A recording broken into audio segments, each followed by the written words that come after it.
इसी को इंसानियत कहते हैं।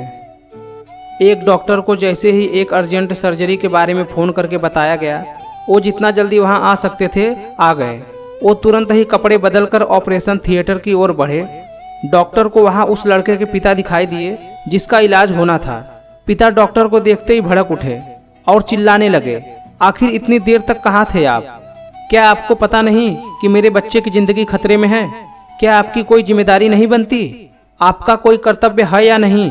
डॉक्टर ने हल्की सी मुस्कुराहट के साथ कहा, मुझे माफ कीजिए, मैं हॉस्पिटल में नहीं था।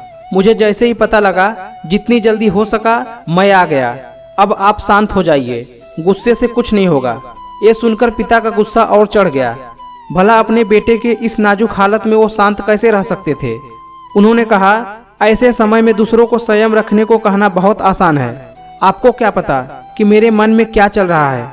अगर आपका बेटा इस तरह मर रहा होता तो क्या आप इतनी देर करते? यदि आपका बेटा मर जाए अभी तो आप शांत रहेंगे? कहिए। डॉक्टर ने स्थिति को भांपा और कहा, किसी की मौत और जिंदगी ईश्वर के हाथ में है। हम केवल उसे बचाने का प्रयास कर सकते हैं।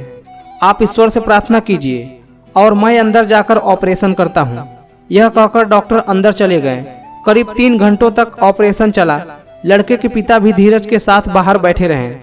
ऑपरेशन के बाद जैसे ही डॉक्टर बाहर निकले, वो मुस्कुराते हुए सीधे पिता के पास गए और उन्हें कहा, ईश्वर का बहुत ही आशीर्वाद है। अब आपको जो सवाल पूछना है पीछे आ रही नर्स से पूछ लीजिएगा। ये कहकर वो डॉक्टर जल्दी से चले गए।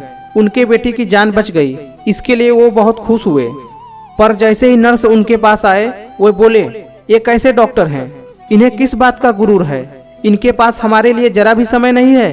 तब नर्स ने उन्हें बताया कि ये वही डॉक्टर हैं जिसके बेटे के साथ आपके बेटे का एक्सीडेंट हुआ था।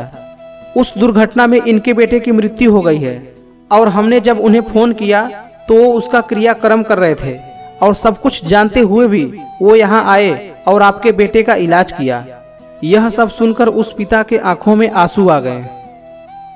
तो दोस्तों, इस कहानी से हमें यह सीख मिलती है कि कभी भी किसी को जज ना करें, क्योंकि आप नहीं जानते कि उनका जीवन कैसा है और वो क्या कर रहे हैं। बस उनसे दूर रहो। आशा करता हूँ कि आपको यह कहानी जरूर पसंद आई होगी।